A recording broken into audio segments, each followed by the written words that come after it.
All right. Good morning, everyone, and sorry for that delay. Let me adjust the mic here.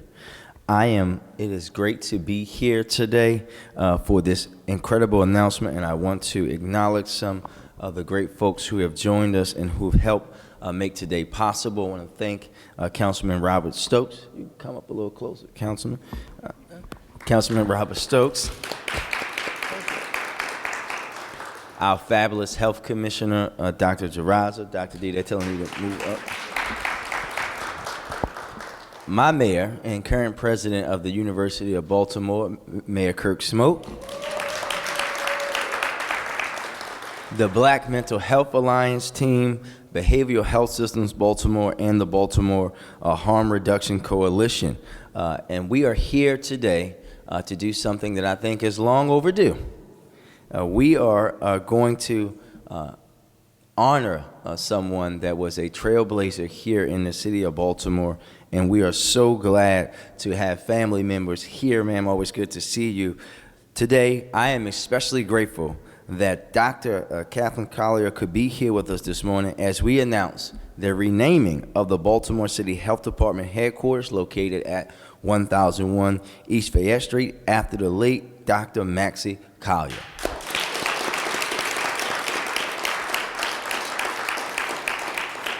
Dr. Collier was a trailblazer and pioneer and made legendary advancements in the field of public health. His contributions to Baltimore City and beyond are immeasurable, which is why we felt that it's so fitting to honor him in this way. As many of you know, Dr. Collier was Baltimore's first Black Health Commissioner, serving in this role from 1987 to 1990. If you were wondering, I was 3 and 6. But it's also why Mayor Smoke is my mayor, because he's the first one that I remember. During his tenure, he implemented numerous initiatives that improved the health outcomes of our residents, especially those in underserved communities. He established community-based health clinics, expanded HIV testing and treatment services, worked to improve mental health services in the city, supported innovative solutions to substance abuse treatment. Mr. Mayor, that got you guys into a lot of trouble back then, but as I always tell you, you guys look like geniuses right about now. I wish they listened to you back then. We wouldn't be in the situation that we're in today. And launched programs to address the city's high infant mortality rate. Dr. Collier was a visionary leader who recognized that health equity cannot be achieved without addressing systemic injustices. He knew the impact of social determinants of health like poverty, racism, and housing instability, and his leadership and advocacy paved the way for many of the public health initiatives that we continue to champion today. Dr. Collier's legacy extends far beyond his tenure as Baltimore's health commissioner. He was a respected and influential figure as a mentor and role model for countless public health professionals, particularly those who come from underrepresented backgrounds. Naming the City Health Department headquarters after Dr. Collier is a proper tribute to his life and legacy. For all those who work in the health department and all of our residents and visitors who drive by, this will serve as a reminder of the impact that one individual can have on a community and on an entire field of study. It also serves as a reminder of the work that we still have to do to achieve, to really fulfill that vision and legacy that he had, especially in health equity and to address the social determinants of health. Today is another great day in Baltimore. Thank you. So now we are going to, I'm going to turn it over to you, Councilman Stokes. Sure, Mr. Mayor. I see you ready? I'm ready. All right. To my good friend, the pride of East Baltimore, Councilman Robert Stokes. Thank you, Mr. Mayor. First, I want to thank God for being here today. I was very fortunate working for Kirk Smoke for 8 years that I met Dr. Collier. I got a work relationship with him, and thank you for lending your husband to the city of Baltimore. It's not always easy. I'm proud of this today because I was the one to introduce the resolution February the 22nd, 2022, to name the health department after Dr. Collier. And a lot of times we already acknowledge the Michael Jordans and the Ray Lewis's, but we never acknowledge people who really did the work in the city. So I'm really proud of being introduced and being able to speak. But I just want to mention one thing before I go. Dr. DeRosa is the first black female, Black History Month right now. We need to acknowledge that too. Well, Mr. Mayor said a lot of things already, but I just wanted to read some of the things he's done. Intern, South Baltimore General Hospital. Resident in Psychiatry, University of Maryland. A fellow in Community Psychiatry, University of Maryland. Staff Psychiatrist, Montgomery County. Assistant Division Director, Springfield Hospital. Director of Bureau Mental Health, Baltimore City Health Department. Social Commissioner, Division Human Behavior and Community Psychiatric, Baltimore City Health Department. Commissioner of the Health Department. Chairman of the Baltimore Mental Health System, Department Chair, Community Psychiatry, Liberty Medical, Private Practice. And I just want to leave with one thing. They always say the work you do speak for you. I think and I know that Dr. Collier's work have spoken. These just are little things he have done. So thank you for allowing me to speak and introducing the resolution. Thank you so much. Thank you, Mr. Councilman. Thank you for your deep partnership and for always, Mr. Councilman, focusing on doing what's right. And now we will hear from our current and our fabulous and fly Health Commissioner, Dr. DeRosa.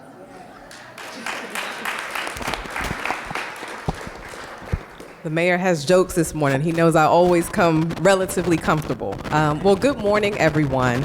I do want to start by thanking Mayor Scott for his dedication to improving public health here in Baltimore and for his leadership in renaming our headquarters after the late Dr. Maxie Collier.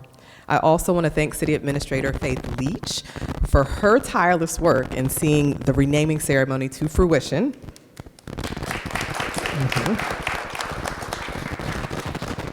I want to thank Dr. Catherine Collier for being here today as we celebrate this momentous occasion. I echo what Councilman Stokes has said. It can be challenging to give a spouse up to this work, and so that says a lot about your character. And lastly, I want to thank the Baltimore City Health Department staff who are here today for all that they're doing in the field of overdose prevention and harm reduction. Dr. Collier's legacy can be seen and felt every day here in Baltimore. He paved the way for me, the first black female health commissioner in Baltimore, and his leadership and dedication to public health have created a strong foundation for the work we do today. It is a privilege and an honor to follow in his footsteps, and I'm grateful for all that he did to establish strong and effective public health programming at the department. Dr. Collier recognized early, alongside Mayor Schmoke, the importance of harm reduction strategies in addressing public health issues, specifically substance use disorder. He paved the way for the needle exchange program that we still operate today. This program is an essential part of our harm reduction strategy, reducing the spread of HIV and other bloodborne diseases and connecting individuals with substance use disorder to treatment services and healthcare services. Derek Hunt, the director of our Community Risk Reduction Needle Exchange Program, is serving some of our most significantly impacted communities today as a result of work done by Dr. Collier more than 30 years ago. And we're not just continuing Dr. Collier's legacy here at the Health Department, we're building on it. A few weeks ago, I had the privilege to testify in Annapolis in favor of a General Assembly bill that would establish a framework for overdose and infectious disease prevention sites here in Maryland. Mayor Scott and I believe that harm reduction occurs on a spectrum, and it is most enhanced when we provide education to reduce stigma around substance use disorder and deliver critical services to those most at risk for life-threatening overdoses. Our partners at the Baltimore Harm Reduction Coalition here with us today are also in support of what we believe to be a forthcoming paradigm shift in overdose prevention and substance use disorder treatment here in the city. And we look forward to making this a reality in the coming years. The groundbreaking and foundational work that Dr. Collier led during his tenure at the Health Department continues to have profound impact on programs and policies that we still support today. We will continue to build upon his legacy as we strive towards a healthier and more equitable Baltimore. Thank you.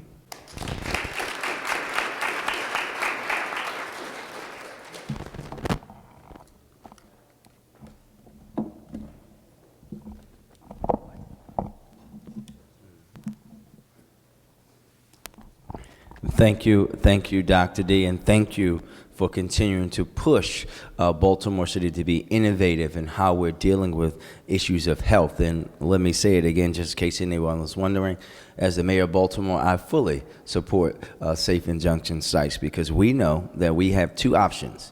We can continue to allow thousands of our residents to die via overdose every year, or we can do what the rest of the world is doing and where they don't have overdoses, and that's do what works. Those are the choices, and we have to do that not just here in Baltimore, not just in the state of Maryland, but across this country if we're going to truly evolve into dealing with this public health issue the way that it should be. Now, next up, we will hear from the Black Mental Health Alliance. Oh, come on, Richard. They're incredible.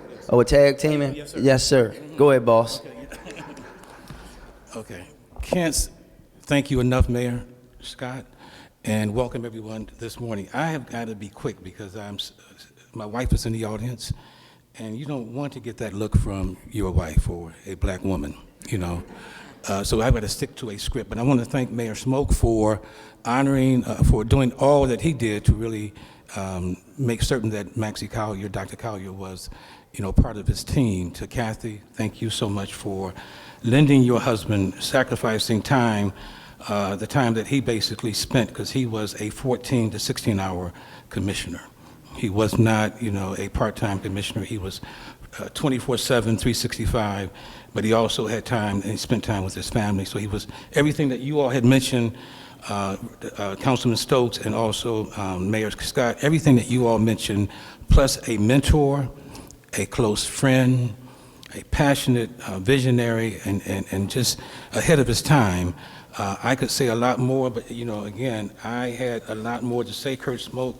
Mayor Smoke told me, throw this away, my long speech, so I'm going to put that aside. Thank you, Commissioner DeRosa, for the work that you're doing and for continuing the great work of this great man. But again, he was a friend. I had great conversations with him, was able to have lunch with him on a number of occasions.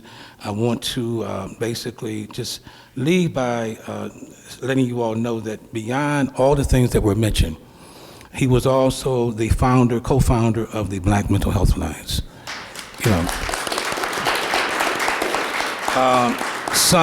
That was 1983. So, Mayor Scott, how old were you then? Okay, 0.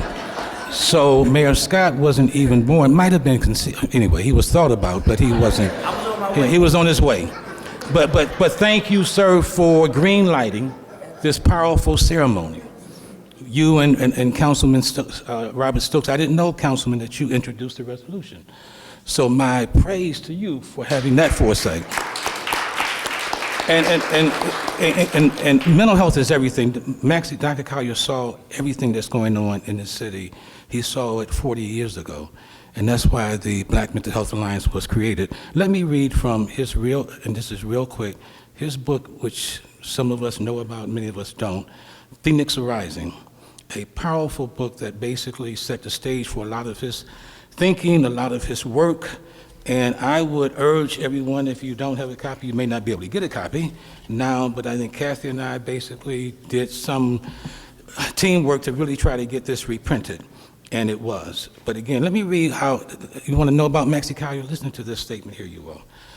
Maxie said back when this book was published that the prevailing American paradigm takes a heavy toll, emotional toll on the psychology of black people. This is many, many years ago. And that affords to be set with any meager immediate gratification. He says, we must be focused instead on the long-term psychological well-being of our people. I have not expressed these views with arrogance, but with humility, out of concern about the welfare and survival of my people, my city, my community, my nation, my family, and my children. And finally, he also said this, near the end of this book, that we must move from a preoccupation with rejection to preoccupation with excellence, from believing that we are a powerless minority to believing that we can control our own destiny.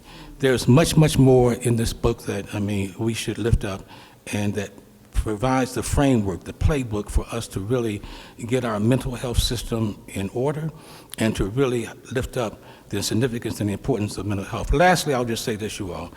Last week, and I tried to turn the news off on the weekend, I heard that a father walked into a elementary school with a gun, a loaded gun, and tried to force the coach to let his child play.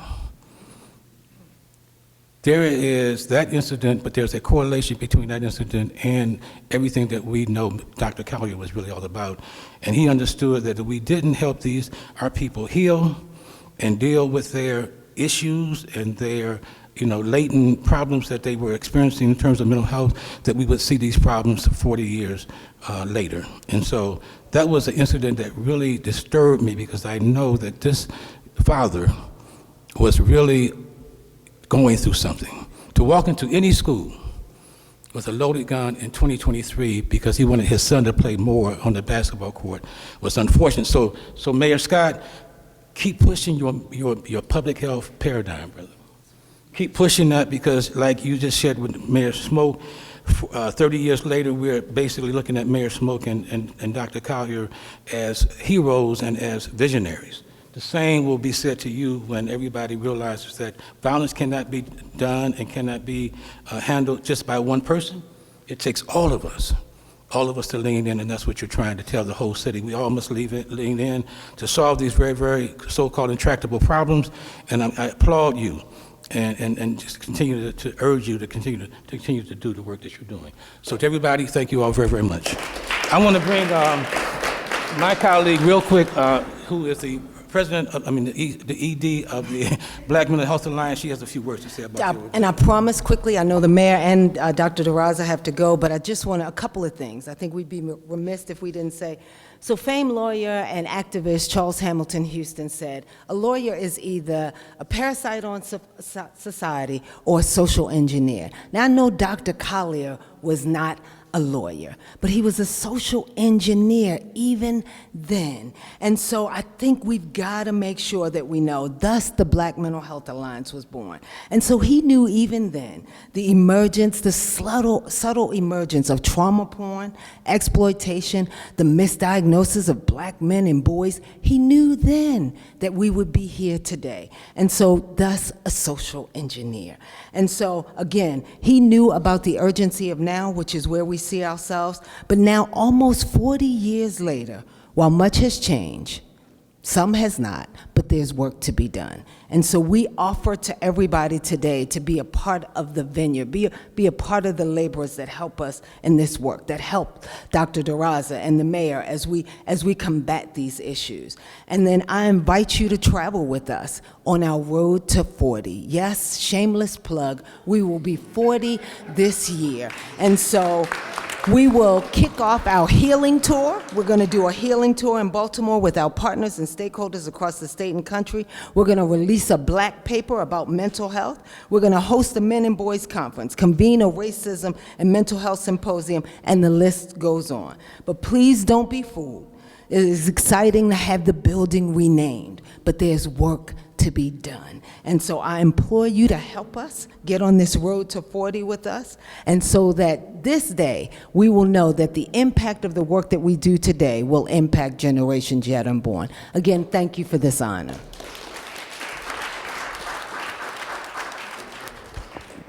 Don't go anywhere. You guys should stay. Dr. Collier, if you would come up, ma'am, and you can take that name tag off, you're good to go. You don't have to worry about that.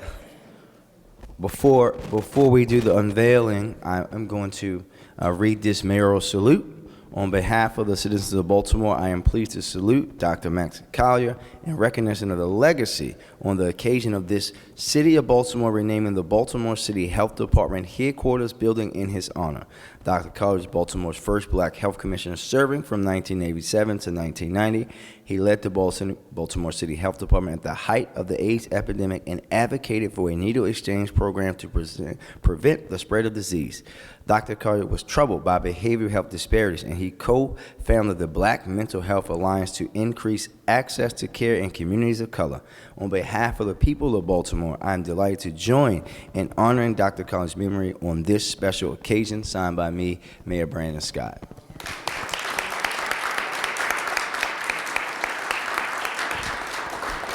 And Dr. Collier, we'll hold that for you. I'm gonna go on, you'll go to this one, I'll go over here, even though, you can go to that one, we'll do it at the same time, even though Mayor Schaefer already pulled mine down earlier today. Mayor Smoke, if you wanna join us? You go on that side, Mr. Mayor. Yes, sir.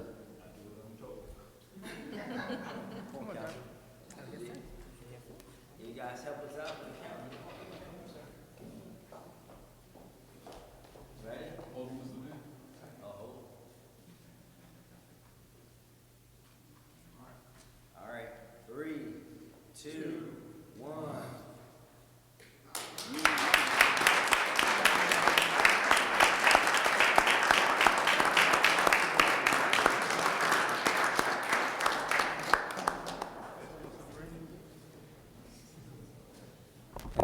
Dr. Collier, will allow you to have the last word, ma'am, to close us out.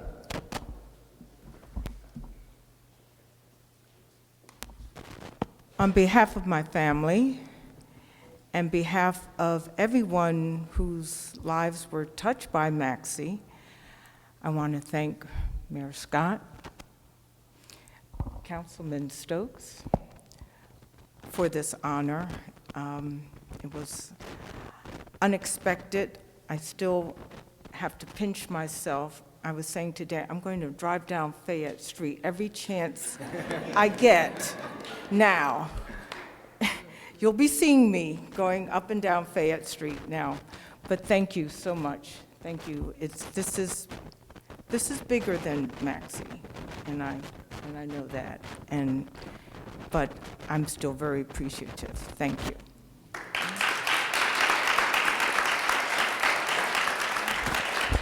Thank you all.